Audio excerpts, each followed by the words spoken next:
Varisi Fir'avn Nemrud abud. Van juaneta derstandı bu. Kalbi ve reş bu. Gözlerimizin nuru Hz. Muhammed Mustafa sallallahu aleyhi ve sellem'in kutlu doğum kitlesel basın açıklamasına hepiniz hoş geldiniz. Bismillahirrahmanirrahim. Âmener Resûlü bimâ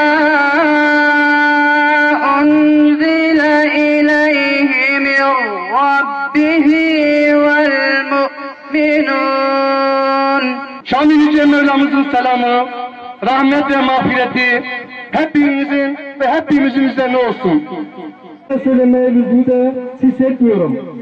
Ancak siz değerli misafirlerimizi hazır burada bulmuşken sizlere bir iki hususta bilgi vermek istiyorum. Malumunuz olduğu üzere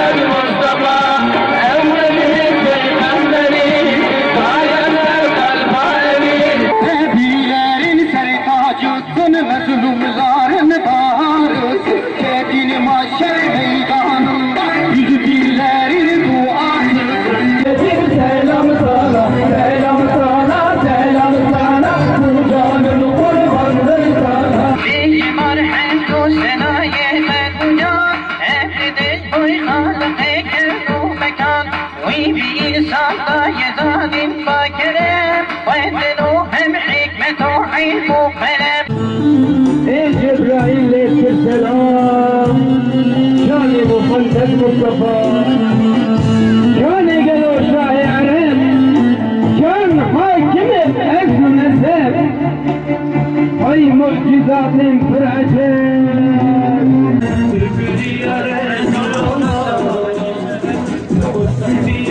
Silâbu razibuna Khuda liser temmâmi evindâr-i Muhammed aleyhisselam bey.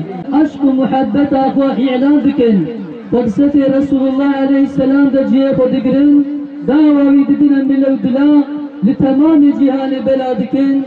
Ame neyzinin ka Resulullah sallallahu aleyhi ve sellem jiboy azadiya insana, jiboy halasiya insana, jiboy serfiraziya insana kaçı giriya.